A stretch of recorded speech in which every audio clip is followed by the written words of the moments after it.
nosso tempo a gente está em ambiente fechado. Então, se está em ambiente fechado, esse ar ele tem que ser um ar de boa qualidade. Né? Em média, a gente passa desse tempo todo, a gente passa quase 70% do tempo na nossa residência. Né? Então, a gente tem que ter essa preocupação. E, atualmente, a gente tem uma preocupação ainda maior, que é em função, desculpe, acho que botei, do Covid, né? Da pandemia do Covid. Então, que ambientes fechados, já foi comprovado que ambientes fechados faz com que o vírus circule mais e, dessa forma, contamine mais. Tá? Então, hoje em dia, a qualidade do ar de interiores é muito preocupante em função da pandemia. Tá?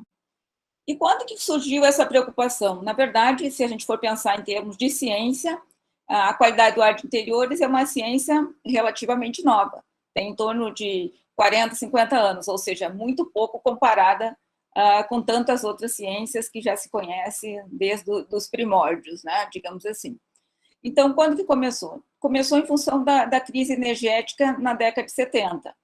Então, naquela época, teve a crise do petróleo, e com isso havia dificuldade de abastecimento, e os países, principalmente do hemisfério norte, tinham problemas com relação ao sistema de calefação.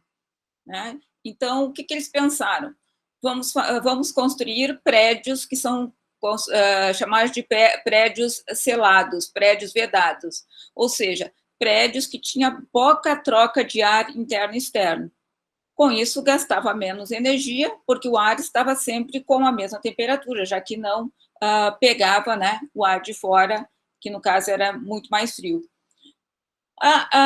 Com essa falta de troca de ar, o que aconteceu? Aconteceu, então, um aumento de contaminantes nos ambientes internos e acabou gerando uma série de problemas, e a partir disso, então, começou a ser estudado esses ambientes internos, ou seja, começou a ser estudado o que tinha nesses ambientes que acabava resultando em algum tipo de problema na saúde. Tá?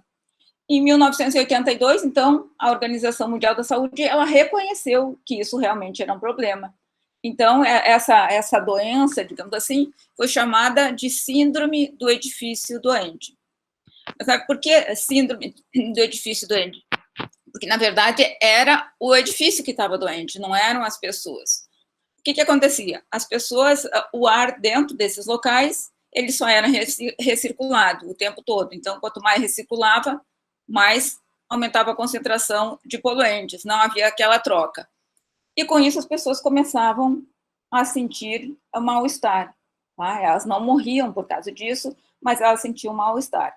E esse mal-estar era causado por esses poluentes, que não estavam em concentrações altíssimas, estavam em concentrações relativamente baixas comparado com o que poderia ser, né, para causar um efeito agudo. Então, era mais um efeito, assim, crônico que acontecia durante a semana. Então, durante a semana, as pessoas estavam dentro desses ambientes, começaram a se sentir mal, ter tonturas, náuseas, dor de cabeça, enxaqueca, alergias, irritação da pele. Então, e quando iam para casa, ficavam bem. Então, esses edifícios eram considerados doentes quando 20% ou mais das pessoas que estavam nele apresentavam 2 ou mais sintomas durante a semana. Né? E, atualmente, essa, digamos assim, doença, ela não se refere apenas aos edifícios que tinham o sistema de refrigeração. É qualquer tipo de ambiente fechado.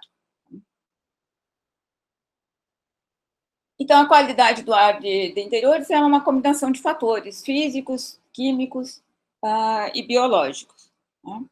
E as principais causas, então, é a ventilação inadequada, que é a principal, seguida da própria contaminação interna e da contaminação externa. E os contaminantes são os mais variados, diferentes tipos de gases, partículas, bioaerossóis, né, radônio, né? Então, são vários os contaminantes que a gente encontra dentro da nossa casa, dentro do nosso ambiente de trabalho. E as fontes, elas são variadas. Se a gente pensar na nossa casa, cada local da nossa casa, ela pode ter, se a gente fosse fazer as medidas, fazer o monitoramento da qualidade do ar, a gente poderia observar diferenças com relação a cada cômodo da nossa casa. Por quê? Porque em cada cômodo vai ter materiais que compõem esse cômodo que são diferentes, né? Então, na cozinha, por exemplo, não é comum ter carpete. Então, na sala já tem. Na cozinha é comum que tenha algum tipo de atividade, tem atividade de cocção, tem alguma queima de combustível, né, usados no fogão, a lenha ou a gás. Então, é outra composição. Tá? Sem contar o ar que vem de fora, assim, na nossa casa tem um jardim, então já tem o pólen, vai ter a poeira, vai ter o uso de pesticidas, enfim. Então, a composição vai estar variando bastante. E tudo isso vai estar dentro da nossa... vai acabar entrando para o nosso trato respiratório. Então, quais são os principais contaminantes químicos que são geralmente monitorados em ambientes internos? Então, monóxido de carbono, que é emitido, né, de acordo com as diferentes fontes, né, de processo de queima, tanto de fogões quanto de lareira, aquecedores, né, e da própria exaustão quando se tem garagem, né, que ele acaba penetrando pelas portas, janelas, enfim. Tá? Então, o monóxido de carbono ele é extremamente importante porque ele é perigoso, ele mata, né?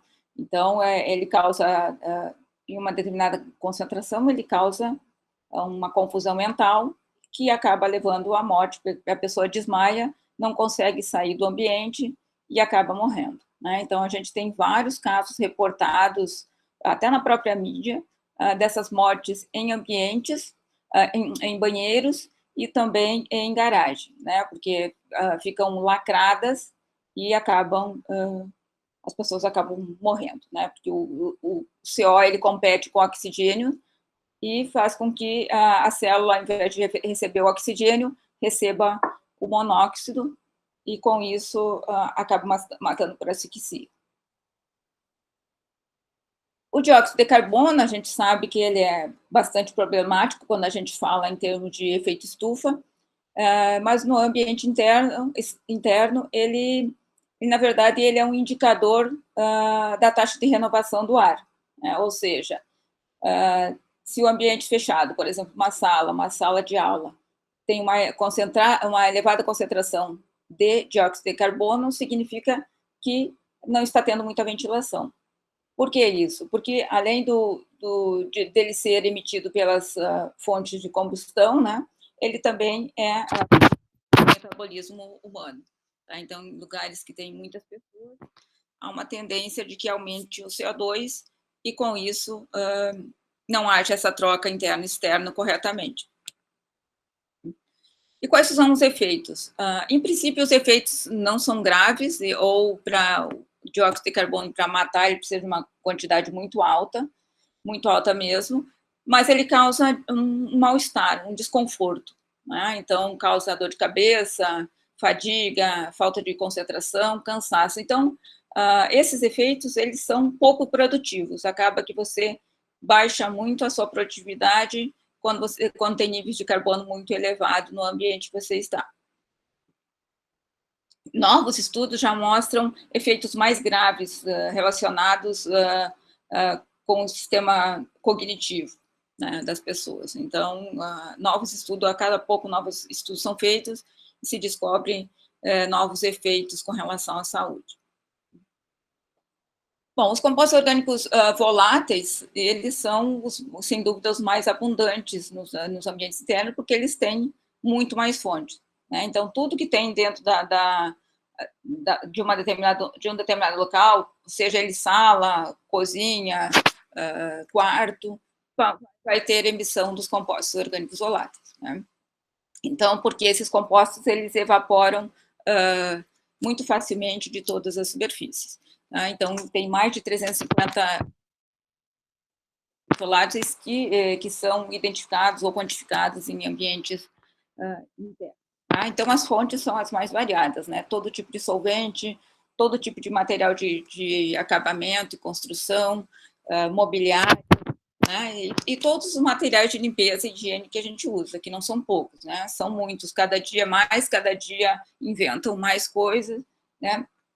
Aquela coisa de cheirinho de limpeza, vamos usar produtos com cheirinho de limpeza.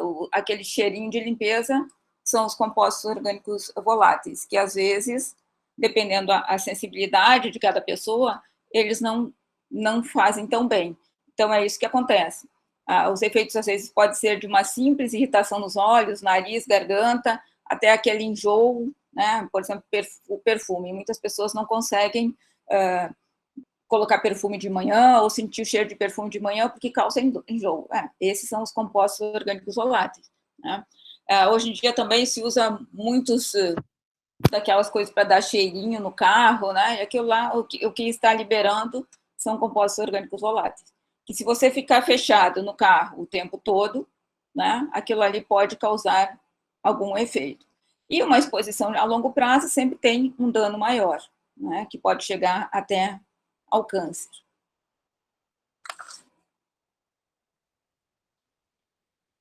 Formaldeído. O formaldeído, ele também é um composto orgânico volátil, é um dos mais comuns, mas ele sempre é medido, analisado e discutido separadamente dos outros compostos orgânicos voláteis, porque a forma de coleta e análise dele é diferente.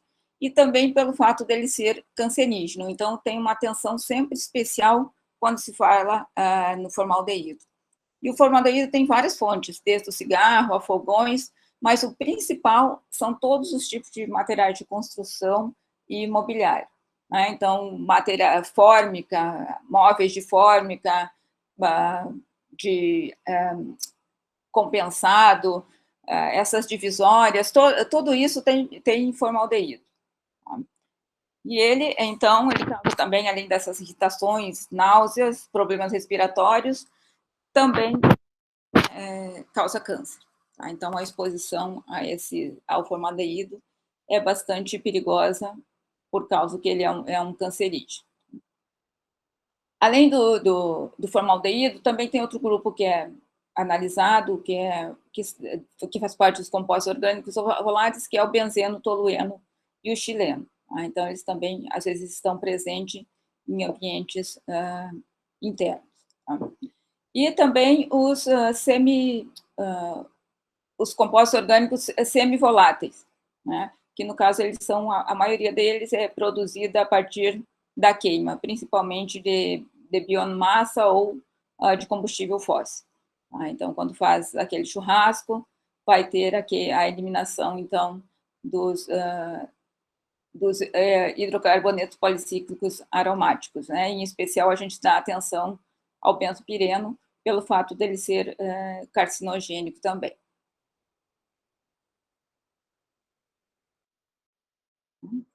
Um outro componente químico é o radônio, que está presente no ar ambiente. Só que aqui no Brasil, o radônio ainda é pouco estudado.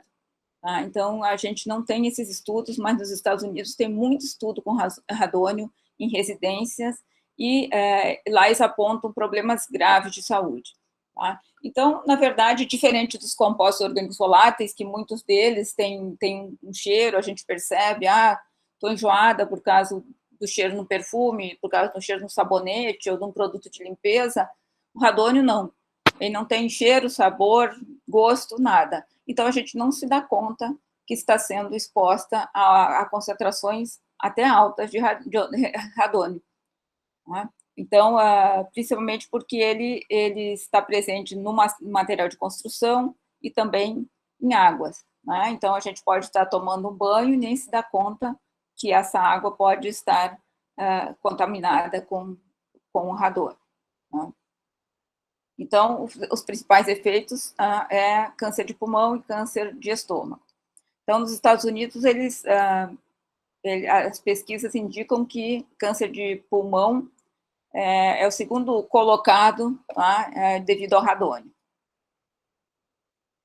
Aqui teve um estudo que saiu recentemente, numa cidade pequena lá da Bahia, uma cidade que que trabalha com essa parte de exploração de materiais de construção, onde tem uma grande concentração de urânio, e lá foi detectado um nível de câncer de pulmão muito maior do que no restante da Bahia.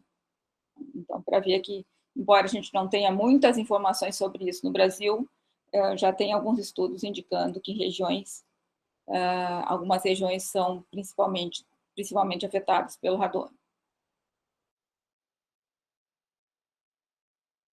Bom, agora falando um pouquinho em termos de particulados, né, que estão presentes no ar, o asbesto ou amianto, ele é, então, uma fibra mineral.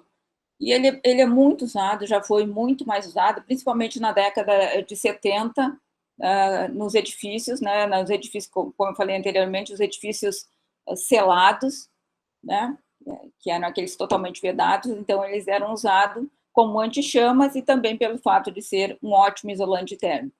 Tá? Então, ele tem essas características excelentes, né, bem isolante, resiste a alta temperatura, então ele tem características bem específicas, bem especiais, e por isso era muito usado. Só que depois de alguns estudos, foi mostrado que ele causava muitos problemas, muitas doenças do pulmão. Tá? Então, esse amianto ele tem dois tipos, que é esse crisotila e anfibólio. Tá? Então, esse anfibólio, ele elimina com muita facilidade umas fibras para o ar, que depois acabam sendo facilmente respiradas e não conseguem ser eliminadas do organismo. Então, com isso, causa problemas graves no trato respiratório, resultando em pulmão e na asbestose, né, que é o endurecimento do pulmão, que é ainda grave. Os dois causam isso, mas esse anfibólio ele tem essa tendência maior. Então, eles foram proibidos já, praticamente em várias partes do mundo, mas no Brasil ele só foi proibido o anfibólio em 1995 e o crisolita foi proibido em 2017.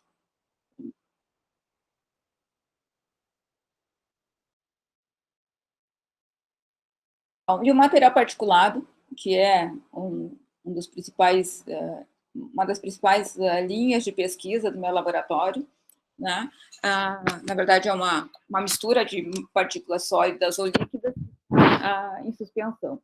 Então, quando a gente fala em material particulado em termos de ambiente interno, ele também é um indicador de limpeza e purificação do ar, ou seja, se o sistema de filtros está funcionando bem, está adequado, está limpo, está sendo trocado com a devida periodicidade, então um ambiente não deve apresentar níveis de material particulado alto, né? Deve ser baixo.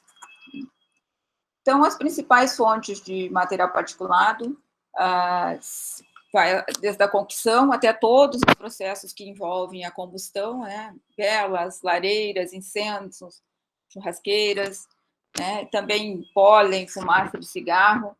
Então, tem várias fontes de material particulado. O fato, às vezes, de varrer, de tirar o pó, de fazer a aspiração do ar, isso faz com que todas essas partículas acabem ressuspendendo e a gente acaba respirando elas de novo. Por isso que quando a gente faz a limpeza em ambientes fechados, né, na nossa casa, o ideal seria limpar como? Simplesmente limpar com um pano úmido, né, e evitar tanto os compostos orgânicos voláteis quanto as partículas. Bom, o material particulado tem muitos estudos em ambiente externo, mostrando toda a periculosidade que eles oferecem aos seres humanos, né, de modo geral. Tá? Então, não só o ambiente externo, mas o ambiente externo também é afetado por essas partículas. Tá? E dependendo da fonte, ela tem uma determinada composição e pode ter um efeito maior ou menor na saúde. Tá? Então, todo dia saem novas pesquisas mostrando novas doenças em que o material particulado é o protagonista. Tá? Então, ele sempre soube, ou já se sabe há muito tempo, que ele afeta o sistema respiratório e cardiovascular. Tá? Mas, ultimamente, já apareceram estudos mostrando que ele também é responsável por mal de Parkinson, Alzheimer, e não só câncer de pulmão, que também era outra coisa já conhecida, outra doença já conhecida, mas vários outros tipos de câncer. Tá? Então, o material particulado tem sido um dos principais poluentes estudados, porque ele está ligado com muitas mortes prematuras no mundo todo, tanto em ambientes fechados quanto em ambientes abertos. E o material particulado ele tem duas características que são importantes e que devem ser levadas em consideração, que é o tamanho e a composição química. Então, o tamanho, de um modo geral, o tamanho, de um modo geral, ele é importante porque quanto menor o tamanho, mais ele penetra, então, na região do trato respiratório. Né? E, dependendo da composição química, ele pode afetar também as doenças relacionadas. Então, depende da fonte. Então, em geral, a gente tem as partículas ultrafinas, que são as menores, menor que 0,1 micrômetro, tem as partículas finas, com 2,5 micrômetros, e tem a fração grossa entre 2,5 e 10 micrômetros. Então, essa digamos, a classificação básica, mas se a gente for fazer, dá para fazer várias outras classificações em termos de tamanho. Tem equipamentos que permitem fazer essa divisão do tamanho. Então, aqui só para dar uma ideia melhor, aqui nós temos o material particulado, né, o PM10, né, e aqui nós temos o PM2,5. Aqui uma bactéria e aqui o coronavírus. E aqui nós temos as máscaras que filtram todos esses tamanhos de partículas. Então, por isso que é importante fazer o uso da máscara.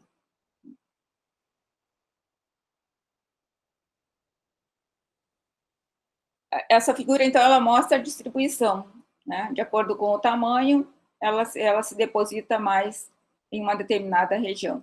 E quanto menor, mais profundamente ela consegue ir, e depois pode entrar na corrente sanguínea, carreando junto os seus componentes. Tá? Então, o tamanho é tão importante com relação ao tamanho da partícula, ou o tamanho da partícula de modo geral, né? A gente pode falar em termos de partícula mesmo, que a Science publicou um artigo falando exatamente disso, tá? E esse artigo depois saiu no jornal o Globo, e acabei dando entrevista para a jornalista, para ela entender melhor. Ela não conseguia entender essa diferença do tamanho de partículas. Então, o que os cientistas chamaram a atenção nessa parte? Que o tamanho da partícula ela é extremamente importante na parte de contágio do coronavírus. Por quê? Porque as partículas maiores, elas são mais pesadas e têm uma tendência de se depositar mais perto. Ou seja, quando você espirra, você vê o espirro, né? Você vê aquelas gotículas, né, que são os aerossóis, e você vê que aonde que ela mais ou menos se espalha. Tá? Você até sente, né? Se alguém espirrar perto de você e não colocar a mão na boca, você sente aquela chuva, né? Aquele espirro todo em você. Mas essas partículas, elas são partículas grandes. Então, se você mantiver a distância de 2 metros, dificilmente você vai se contaminar, porque elas são pesadas o suficiente e vão se depositar antes. Né? Então, você está relativamente seguro. Mas o problema são as partículas pequenas. Quanto menor as partículas pequenas, mais tempo elas permanecem na atmosfera. Então, as partículas pequenas, elas são emitidas quando a pessoa está falando e respirando. Então, essas partículas a gente não vê. Então, muitas vezes você pode estar perto de uma pessoa assintomática e está absorvendo aquelas partículas. E aquelas partículas, elas ficam mais tempo no ar. Então, você pode se contaminar também em função disso. Ainda falando em termos de material particulado em ambientes fechados, já tem várias pesquisas falando da importância do material particulado para ser um agente carreador, né? Ele vai carrear o vírus com ele. Né? Então, só voltando aqui, olha aqui, o tamanho do material particulado fino e o tamanho do material particulado grosso. Então, essas partículas, quando elas estão em suspensão no ar, elas carregam o que encontram pela frente. Então, seria muito fácil uma dessas partículas também carregar o vírus, já que o vírus é relativamente pequeno comparado com elas. Então, foi isso que fez esse estudo. Eles analisaram a composição dessas partículas em um hospital e realmente observaram que a material particulado ele carrega, ele foi encontrado o vírus nesse material particulado. Okay? Claro que ainda não se sabe se esse material particulado contendo o vírus, se ele pode causar, desenvolver a doença nas pessoas. Então, tudo isso ainda é motivo de estudo. Um outro estudo importante também, falando com relação ao material particulado fino, é que o aumento da concentração no ar também aumentou a taxa de mortalidade por Covid. Por que isso acontece? Porque as pessoas que moram em lugares que é mais poluído, elas já têm um certo problema, né? Já tem o sistema respiratório delas já é comprometido. Tá? Mesmo que ela não sinta nada, mesmo que ela não tenha nenhuma doença respiratória, mas só o fato de todo dia estar respirando um ar poluído, né, ela já tem uma certa propensão a desenvolver doenças respiratórias. Né? Então, foi comprovado que aumento de partículas acabou resultando numa maior mortalidade por Covid por causa do comprometimento dos pulmões. Tá? Então, a importância das partículas atualmente, né, nesse mundo de Covid.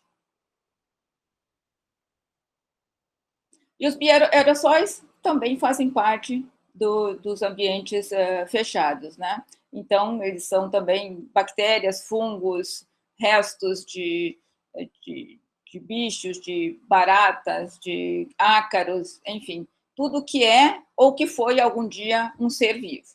Tá? Então, isso depende muito do lugar, depende muito da umidade, depende muito da ventilação. E eles também podem causar várias doenças, tanto do trato respiratório quanto do cardiovascular. Então, os mais comuns são o pólen, né, que a gente até tem épocas, na época de primavera, as pessoas que são alérgicas, o pólen geralmente acaba acarretando no desenvolvimento dessas alergias.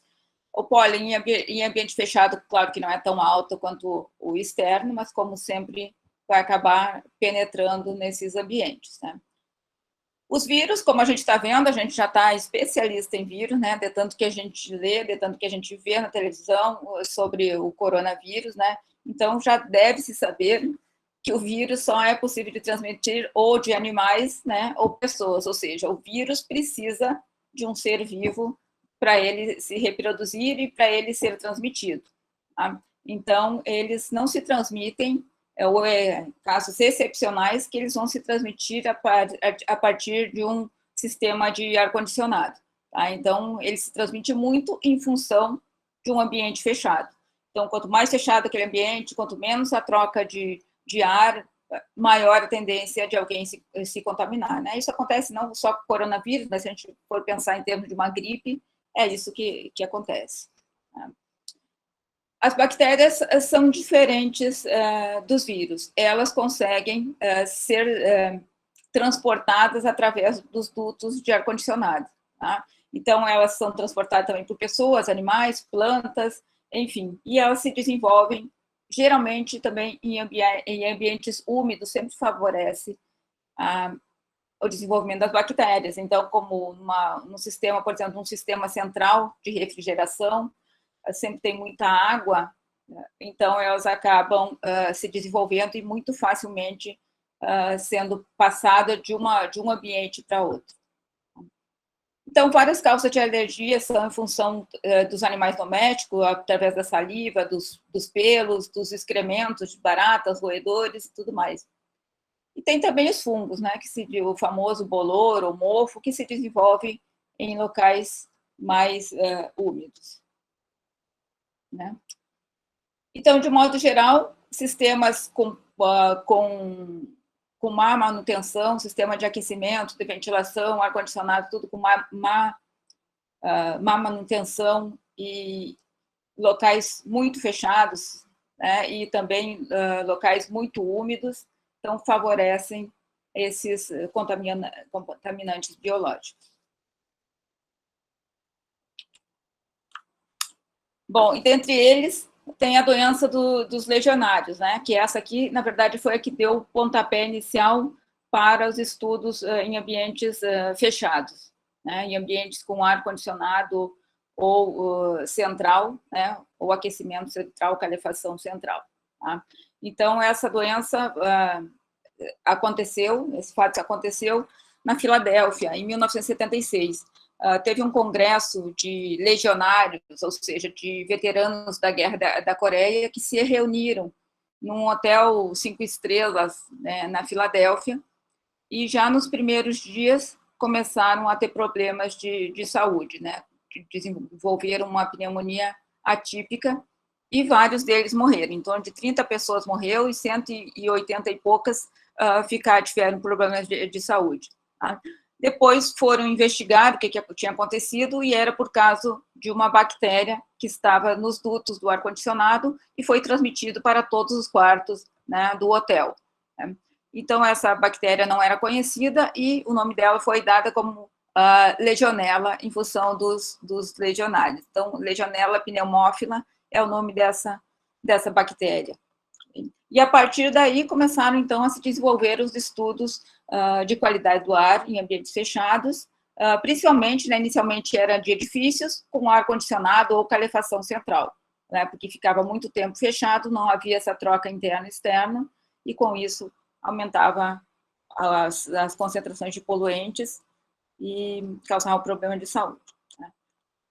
No Brasil, o ex-ministro da Comunicação morreu, Sérgio Mota morreu em função também da legionela, devido a essa bactéria estar também alojada no sistema de ar-condicionado.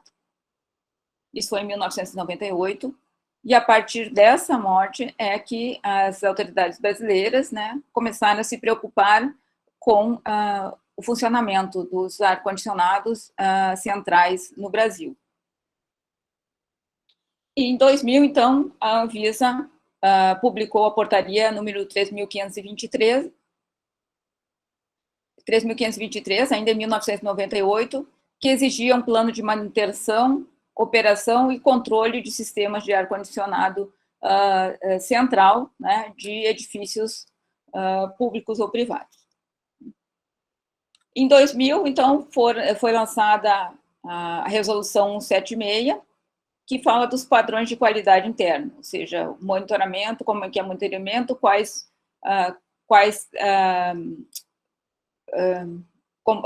contaminantes devem ser monitorados. Em 2003, então, foram feitas as atualizações desses padrões de qualidade. De lá para cá, não foi mais atualizada, apenas o que foi feito foi uma nova lei, agora em 2018, que manda realmente que todos os locais que tenham um sistema de ar-condicionado, eles devem fazer a manutenção constante e obedecer a portaria e a resolução da Anvisa. Então, o que a gente tem de legislação no Brasil? A definição dos níveis de CO2 nos ambientes, né, que indica a troca de ar interno e externo. As partículas, no nosso caso, só é amostrada as partículas totais em suspensão, não amostramos PM2.5 nem PM10, e os bioaerossóis, ou seja, a parte microbiológica. Né? E os nossos níveis, então, esses outros níveis aqui, a gente deve se tiver outros poluentes, então a gente pode se basear por outras diretrizes de outros países, né? Mas o Brasil não tem.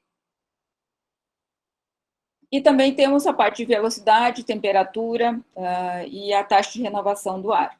Tá? Então, são esses parâmetros que estão definidos em termos de padrão de qualidade do ar, de monitoramento que deve ser feito. Então, o que a gente pode fazer para minimizar essa exposição? Então, obviamente, manter sempre uma boa limpeza dos ambientes, né? Fazer a manutenção de todos os equipamentos, tanto de ar-condicionado quanto de calefação, se for o caso, optar sempre por uma boa ventilação, ou seja, uma ventilação adequada, fazer essa troca interno e externo, e principalmente fazer um controle de qualidade, da umidade, né? Um controle da umidade, que a umidade é causadora de muitos problemas relacionados com a saúde.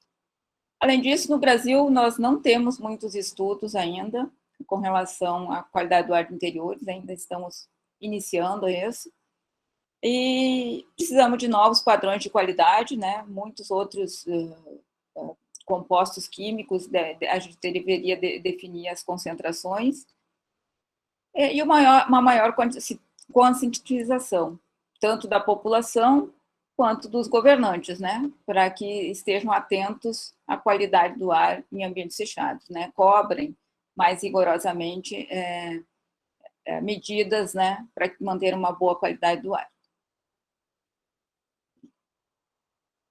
Bom, vou mostrar alguns estudos que eu já realizei sobre qualidade do ar, né, alguns antigos, outros que estão sendo desenvolvidos agora, que vão ser desenvolvidos. Tá? Então, a gente fez um estudo para determinar a composição do gás carbônico em algumas salas dentro da universidade, dentro da PUC, né, no tempo que a gente que tinha aluno, que tinha sala. Né? Então, a gente pegou várias turmas e medimos várias vezes o número, fizemos várias medidas durante várias semanas da concentração de CO2, perdão. E o que a gente viu? Que quase nenhuma sala obedecia aos parâmetros, né? À legislação, né? Que é de 1.000 ppm. Tudo estava muito acima. E quanto maior o número de pessoas, maior era a concentração de CO2. Ou seja, aqueles ambientes que a gente avaliou significa que não estavam tendo uma troca eficiente de ar interno e externo. Com isso, a concentração de CO2 era muito alta. Poderia acarretar, não em doenças graves, mas sim numa perda de concentração, numa dor de cabeça daqueles alunos, enfim, baixar a produtividade. Então, isso ficou de alerta para a gente naquele momento que a gente fez a pesquisa. Fizemos também um estudo com uma lâmpada de mercúrio, nós queríamos saber o que aconteceria se alguém quebrasse uma lâmpada de mercúrio em casa ou no trabalho. Então, a gente pegou três equipamentos que faziam medida em tempo real e colocamos eles em diversas partes de uma sala. E com isso a gente quebrou as lâmpadas e foi fazendo as medidas com a porta aberta, com a porta fechada, com o ar-condicionado ligado, com o ar-condicionado desligado, e vendo como é que ocorria essa distribuição de mercúrio na sala. Esse trabalho ainda não foi publicado, mas a gente está tentando publicar, está preparando para publicar. Então, de qualquer forma, em resumo, os níveis que a gente encontrou foram altos, mas eles não causavam problemas. Em 5, 10 minutos já conseguiam uma dispersão boa, então ele não ficava tão alto a ponto de causar problemas de saúde. Um outro trabalho que eu comecei, já faz tempo, já faz uns 4, 5 anos, e que já rendeu alguns artigos, mas esse ainda não tem a participação de alunos, foi com relação ao uso da lenha em ambientes fechados. Né? Então, na verdade, a lenha é um grande problema em locais que não se usa ele em fogões adequados, como é o caso das regiões mais pobres do Brasil, como o Nordeste, como a região Norte, como as periferias da cidade. Então, isso tem sido um problema grave no mundo todo, já se sabe, de acordo com a Organização Mundial da Saúde, em torno de mais de 4 milhões de pessoas morrem todos os anos prematuramente em função do uso da lenha. Tá? Então, já tem estudos, muitos estudos na África, na Índia, na China, mas no Brasil praticamente não se encontra estudo com relação aos efeitos da lenha em termos de poluição do ar interno. Então, eu fiz alguns estudos, fiz algumas usando dados do IBGE, dados da EPE, do Ministério de Minas e Energia, e fiz algumas estimativas em torno de quantas pessoas estão expostas no Brasil e quais as implicações em termos de saúde, em termos também de gases de efeito estufa. E ano que vem, esse ano, em uma parceria com o Instituto Perene e um projeto financiado pela Petrobras, o ano que vem a gente vai dar início a esse projeto Fogão do Mar. Na verdade, o que ele visa é construir esses fogões, né, novos fogões, para pessoas de baixa renda na região do Recôncavo Baiano. Tá? Então, lá as pessoas têm em torno de mais de 5 mil famílias lá, e todos eles, ou a maioria deles, faz comida, né, em fogão de improvisado, né, nesses fogões rudimentares, coloca umas pedras, coloca uma grade em cima e faz o cozimento. Tá? Então, nesse fogão, a Petrobras vai estar financiando, nesse projeto, a Petrobras está financiando muitos fogões como esse que está na foto, né? E a gente vai estar fazendo uma avaliação da qualidade do ar, né, antes de colocar o fogão e depois de colocar o fogão. Então, esse é um estudo que praticamente não existe no Brasil.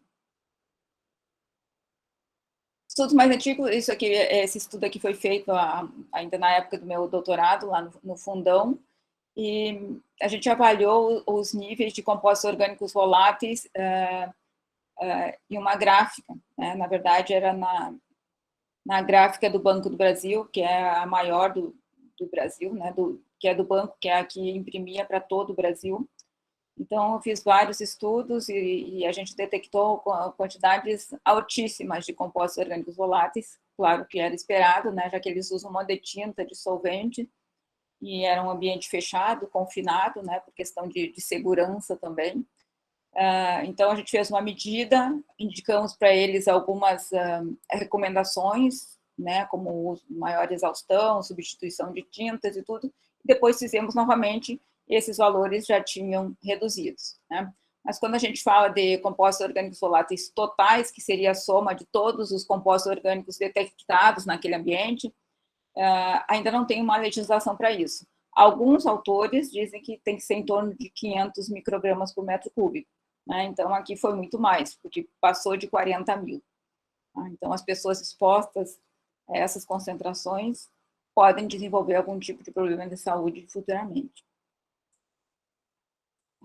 Fizemos outros estudos em vários outros escritórios também, né? E também no cofre do Banco do Brasil e também em uma carpinteria. Então, todos eles, os níveis de partículas estavam dentro da legislação, mas, obviamente, na carpinteria está mais alto. Formaldeído, acetaldeído também, alguns não foram detectados, mas os compostos orgânicos voláteis aqui também foram altos em alguns locais. E os fungos, a gente não encontrou nada em concentrações significativas. Esse estudo aqui ainda fiz quando eu estava em Porto Rico, e a gente mediu, na verdade, a gente queria medir o mercúrio que na escola de odontologia lá de Porto Rico. Então, o que a gente fez foi coletar material particulado para ver o mercúrio que estava ligado ao material particulado e também coletar o mercúrio vapor, né? Então, a gente colocou um amostrador na lapela dos estudantes e depois a gente mediu as concentrações, né? Então, as concentrações variaram muito, material particulado, mercúrio ligado ao material particulado foram baixas, mesmo usando uma quantidade enorme de amálgamas, né? Porque lá eles ainda trabalhavam, quando a gente fez estudos, eles ainda trabalhavam com aquelas amálgamas que tinha muito mercúrio. Já os estudantes, as concentrações foram altíssimas, né? Então, quanto maior o número de amálgamas que eles trabalhavam, maior era a concentração detectada, ou seja, eles estavam aspirando todo dia de trabalho em torno de 3 miligramas, não é micrograma, miligrama por metro cúbico de mercúrio, né? Então, o mercúrio é extremamente tóxico isso em breve poderia desencadear algum problema. Tá? Quando a gente mostrou esses resultados para o diretor do departamento de odontologia, eles tomaram algumas providências para reduzir essa exposição. Bom, era isso que eu gostaria de apresentar para vocês, para não me alongar, poderia falar muito mais, mas o Vinícius já tinha me falado que seria em torno de 50 minutos, que era para cuidar o tempo, então acho que não passei muito. Okay? Muito obrigada a todos por me ouvir, obrigado